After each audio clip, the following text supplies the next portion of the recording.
Vocês pediram e pediram muito, e eu realmente achei que esse programa não era tão bem quisto assim, então estamos de volta com mais um episódio do Teólogos do Twitter, onde vocês vão lá no meu Twitter, essa rede social onde o filho chora e a mãe não vê, e vocês me enviam tweets de celebridades, de pessoas, personalidades públicas acerca de Deus, e a gente comenta um pouco acerca de teologia a partir daquilo que tem sido comentado acerca de Bíblia, Deus, teologia, igreja, religião, aí nas esferas públicas de forma geral. Iago, este é um programa que procura encontrar treta e coisa assim? Não, esse é um programa que procura comentar coisas que já estão sendo ditas por gente muito mais famosa do que eu. O objetivo não é comprar treta ou o que quer que seja, o objetivo é construir algum saber em cima da ignorância de pessoas muito famosas. Olha que coisa maravilhosa esse programinha chuchu beleza aqui no seu YouTube. Me mandaram aqui um tal de Tereza Cristina, não faço a menor ideia de quem seja, deixa eu ver aqui. Cantora e compositora. Eu não sei quem é essa pessoa, sei que é cantora e compositora. Eu não tô querendo zombar da pessoa não, mas eu não sou também eu não sou um cara ligado nos fenômenos culturais, né? Então eu não sei quem é essa pessoa, mas tudo bem. É relativamente conhecido. Nenhum país africano precisa de igrejas.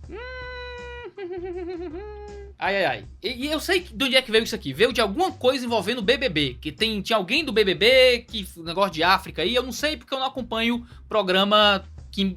Segura, Iago. Uma treta por vez. Não vamos ter treta com o pessoal do BBB agora, né? Vamos deixar tretas com o pessoal que curte BBB pra depois. Não vamos... Você já vai falar mal de alguns fenômenos culturais, você não precisa ficar também arrumando treta sobre o entretenimento alheio, né? Só porque o entretenimento alheio é baseado em ficar fofocando sobre a vida de um monte de gente irrelevante que simplesmente fica se pegando e se estuprando e se tocando e endoidando e fazendo completas inutilidades diante da televisão, né?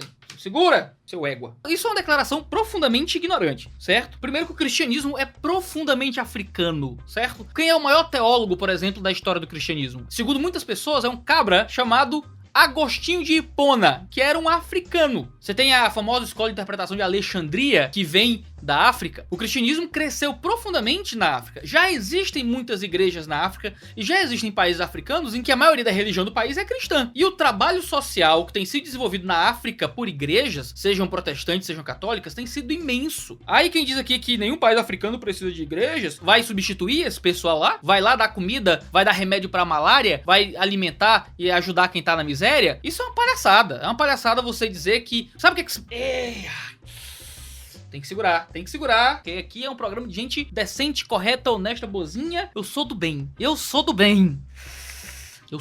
Sabe o que é que ela tá dizendo? Essa pessoa maravilhosa aqui, ó. O que é que essa pessoa maravilhosa tá dizendo? Assim, ó. Eu prefiro que o pessoal da África morra de inanição, de fome, de malária, do que o preço da alimentação e cura dessas pessoas seja elas terem mais contato com pregação religiosa. Para ela, a morte e a miséria dessas pessoas é justificada, desde que o cristianismo se propague menos. Maravilha, não é? Esse povo de bem, esse povo que ama o próximo, oh, coisa linda e maravilhosa. Me mandaram aqui uma do Ricardo Gondim, grande Ricardo Gondim, nosso herege antigo, herege que não faz mais muito sucesso, herege caído no esquecimento, herege bom, herege esquecido. Ricardo Gondim, enviaram para minha mulher um texto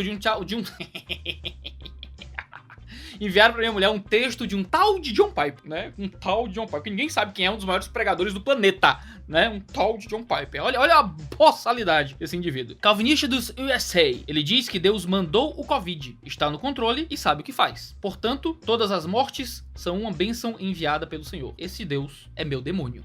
Vamos lá. Ele tá se referindo provavelmente ao livro Coronavírus e Cristo, do John Piper, em que ele fala sobre o coronavírus. É um livro muito curtinho, em que ele traz algumas meditações sobre a bondade e a soberania de Deus dentro desse momento de dor e sofrimento. E a declaração é, primeiro, Deus está no controle. Ué, mas ele não está? Deus está perdido? Deus não sabe o que aconteceu? Salmo 115, Jeremias 10, Lamentações 3, não mais funcionam, não mais existem, né? O cara comentou aqui, o Eduardo, o nosso Deus está nos céus e faz tudo como lhe apraz. Eu sei, ó Senhor, que não é do homem o seu caminho, né? Do homem que caminho dirigiu seus passos. Não sai da boca do Altíssimo tanto bem como mal, né? A galera respondendo ele aqui com muita propriedade. É muito triste que o teísmo aberto do Ricardo Gondim faça com que ele precise assumir um Deus que é um pangaré, é um Deus completamente fraco, frágil, frágil, incapaz de prever ou de determinar o que acontece para livrá-lo de qualquer responsabilidade com o mal que alcança o mundo. Mas Deus mandou pragas no Antigo Testamento. Deus é quem traz morte sobre o povo pecador em 1 Coríntios 11. Em Atos, é Deus quem traz a punição contra os homens maus e é Deus que nos coloca em situações de sofrimento. Romanos 8 diz isso com clareza, que Deus nos põe em situações de sofrimento, muitas vezes para o nosso bem. As mortes causadas pelo coronavírus devem ser lamentadas, mas elas vêm sim da mão soberana do Senhor. Negar isso é negar a própria revelação de quem é Deus. Se esse Deus é o demônio do Ricardo Gondim, parabéns, Ricardo Gondim é inimigo do Deus vivo. Essa é uma visão boba, que ele precisa assumir de Deus simplesmente para poder fugir de uma visão de um Deus que é soberano. Então,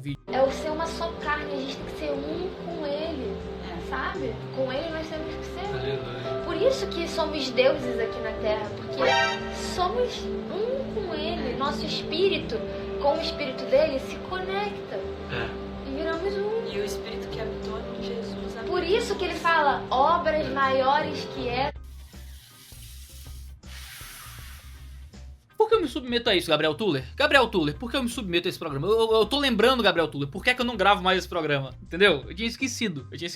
É por isso. É por passar essa raiva, certo? É passar essa raiva aqui que o negócio tá... Ai, meu Deus... O pessoal segue esse povo na internet, meu Jesus. Por que o pessoal segue esse povo na internet? Gente, nós não somos deuses, certo? Nós não somos deuses. A Bíblia não diz que nós somos deuses. Nós não somos iguais a Deus. Nós não temos o mesmo valor do que Deus. Nós não somos um com Deus no sentido que nos tornamos deuses como Ele. Tem de olho no texto aqui no canal explicando o uso que João 10 faz do Salmo 82, se eu não me engano, onde há essa citação de que anjos são tratados por deuses, anjos que caem e são pecadores, e que na queda de Satanás com seus anjos, Deus faz com que aquelas criaturas divinas se tornem então mortais. Jesus argumenta dizendo que ele pode se dizer filho de Deus, porque no Antigo Testamento até os anjos eram tratados por filho de Deus, quanto mais ele como o próprio Deus vivo. A Bíblia não diz que nós somos um com ele nesse sentido, tá bom? Vamos lá ver o vídeo da gente pra você não repetir isso aqui, por favor. Porque tem família cantando pela casa que quer casar com Jesus. Acho que é a mesma galera. Casa comigo, ei, Jesus, ei. Casa comigo, oria babababa, ei. Casa comigo, casa comigo,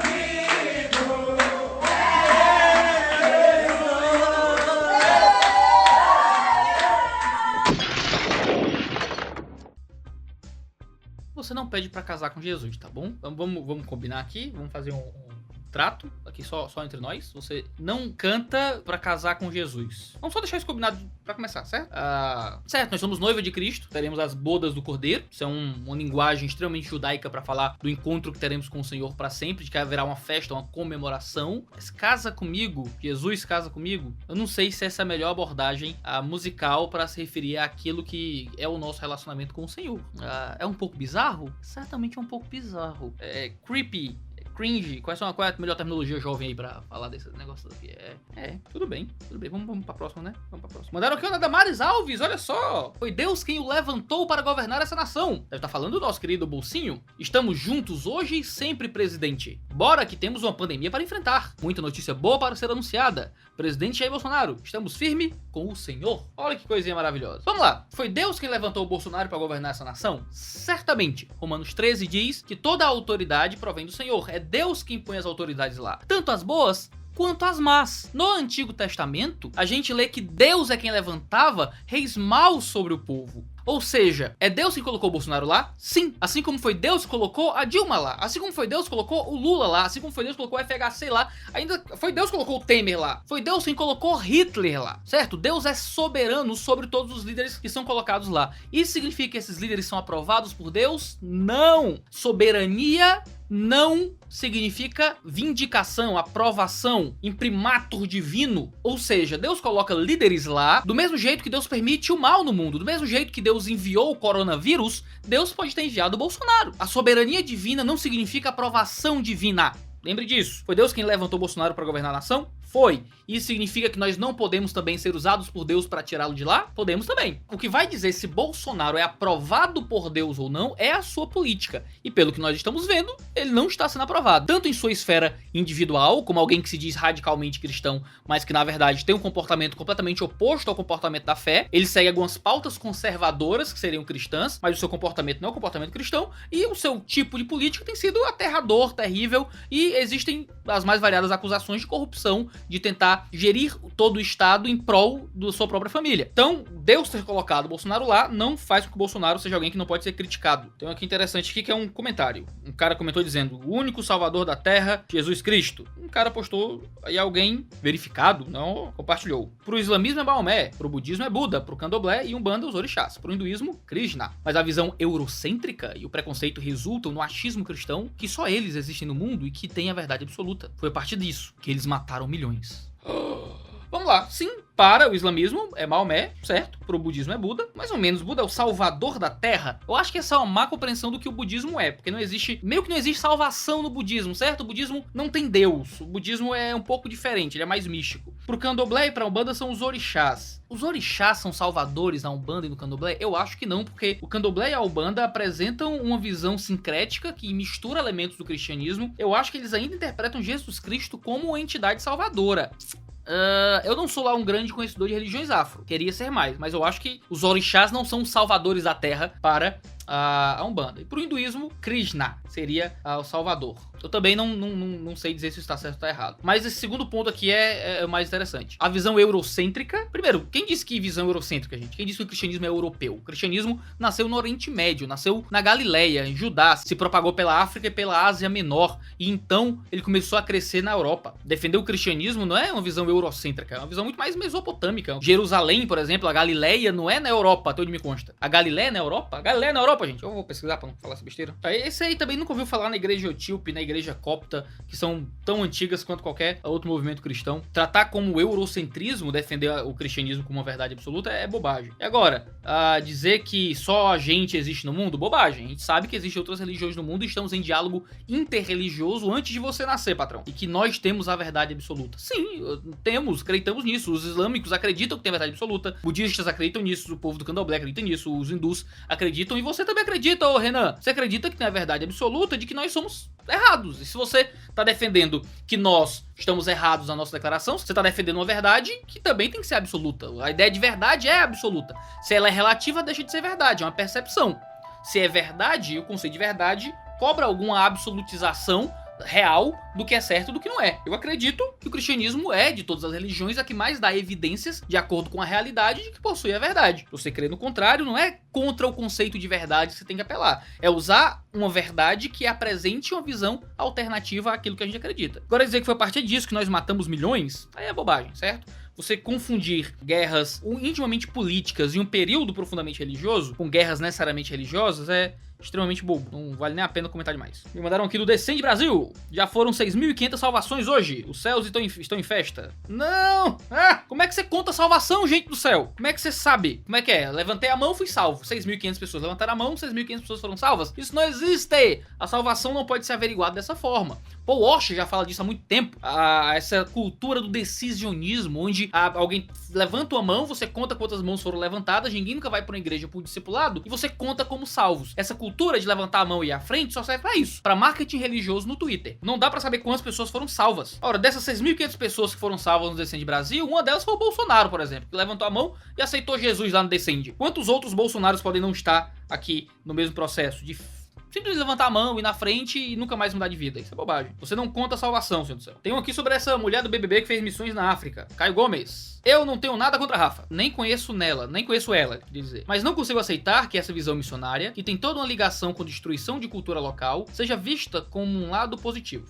E não é. Bom, mas até aí, cada um com sua fé, missão de vida, não concordo 100%, mas ela não pode ser missionária e lutar de certa forma pela sobrevivência do povo da África? Óbvio que não. Ela não pode ser missionária e lutar pela sobrevivência do povo da África? Óbvio que não. É o tipo mais nojento de ajuda. Você segue o que eu acredito e eu não te deixo morrer de fome. E mais uma vez, o branco querendo passar por cima de cultura, de história, de outra religião, para forçar aquilo que acredita. Vamos lá, eu vou encerrar nesse aqui. Esse aqui é bom bastante pra gente terminar. Isso é uma visão muito errada sobre como funciona o processo missionário em outros países. Primeiro, ninguém tem o recebimento de ajuda humanitária dependente de conversão religiosa. Não é você acredita no que eu acredito ou você morre de fome. A ajuda humanitária geralmente vem antes de qualquer pregação evangélica. Eu digo isso porque eu sou autor de livros sobre missiologia, eu dou aula sobre missiologia no seminário, e é um seminário que é ligado a uma agência de missões transculturais. Nossa igreja está em contato com missionários transculturais no mundo inteiro. A gente sabe como funciona, a gente está envolvido com isso pessoalmente. Então a gente sabe que ajuda humanitária não é dependente de conversão religiosa em nenhum nível. A ajuda humanitária vem como ela é, ajuda humanitária. Atrelada à ajuda humanitária, existe trabalho missionário. Se fala acerca do evangelho, se planta igrejas novas, se propaga a mensagem de salvação que é em Cristo Jesus, que é justamente a mensagem que motiva aquele trabalho